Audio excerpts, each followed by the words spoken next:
Sur le féminisme, vous savez, Wole Soyinka dit le tigre ne crie pas sa tigritude, il saute sur sa proie et la dévore. En tant que femme, je n'ai pas besoin de dire attention, j'arrive, je suis une femme. J'ai juste besoin d'être là, comme je pense, comme je suis, pour qu'on sache que ça c'est une femme et elle ne veut pas qu'on la traite comme un paillasson. C'est pour ça que je dis je suis une féministe modérée. Parce que c'est quand on a peur, qu'on crie, qu'on tape, qu'on cogne. Moi, je suis une femme et je n'ai pas peur d'être une femme. Il me suffit juste d'être une femme pour incarner peut-être le respect que j'ai envie qu'on me donne. Je n'ai pas à le revendiquer, il doit s'imposer. Et quand j'étais toute petite, c'était comme ça parce que les garçons, ils vont faire des choses, les filles restent à côté avec leur poupée. On n'est pas obligé de rester avec la poupée. On peut jouer à la poupée et aussi grimper sur les arbres. Il suffit d'être agile pour ça. Donc, on n'est pas obligé d'avoir les tresses. Quand j'avais envie, je coupais mes cheveux et j'avais le crâne comme ça, comme les garçons. Et au lycée, j'étais dans le groupe de garçons parce que j'avais remarqué que les filles, elles se laissaient faire. Moi, les garçons, elles ne pouvaient pas faire avec moi comme avec les autres filles. Donc, ils me traitaient comme leur égal. Donc, l'égalité, ça ne se revendique pas. Ça se vit, ça s'impose, c'est une attitude. Si une femme a envie que les hommes lui marchent dessus, ne serait-ce que sa façon d'être présente avec ces hommes-là permet de la traiter en sous-être.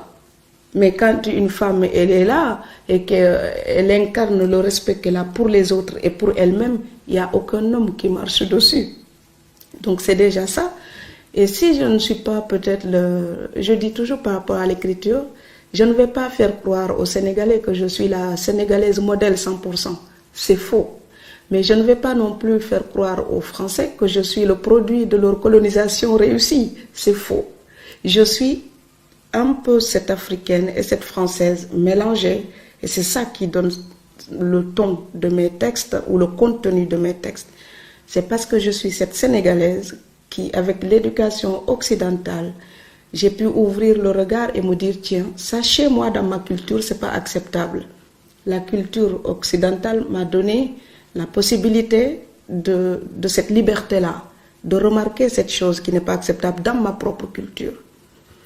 Mais grâce à ma propre culture aussi, j'ai vu de la société occidentale des choses que je n'accepterai jamais. Parce qu'en tant que fille africaine, il y a un regard que j'ai gardé aussi de l'Afrique qui me permet de critiquer certaines choses en Occident.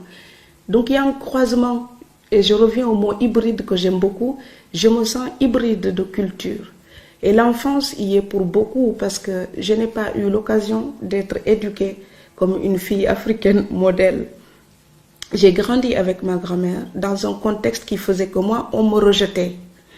Le rejet, c'est une chance. Parce qu'une fois qu'on vous a rejeté dans un cadre préétabli, tout le reste est ouvert pour vous.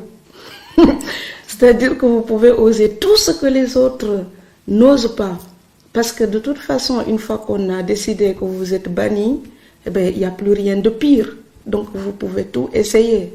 Et c'est pour ça que j'ai eu cette liberté de traîner un peu tout seul et de prendre l'identité qui correspondait peut-être à mon tempérament, c'est-à-dire une fille qui, avant de dire « je suis une fille », je suis d'abord une personne. Donc un individu. Avant de penser sexe, pour moi, sexe c'est un contexte. Donc je ne pense pas que je suis faite différemment comme monsieur, sauf quand on est dans un contexte où il est important de se souvenir de ça.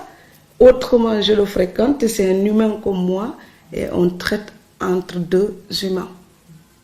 Maintenant, quand j'écris, si j'écris au participe passé, je suis obligée, en disant je, d'accorder avec et eux. Mais vous considérerez quand même que pour les femmes, on ajoute, on n'enlève pas. On ajoute un e, donc c'est un plus. On n'enlève pas, c'est une lettre en plus, c'est pas moi.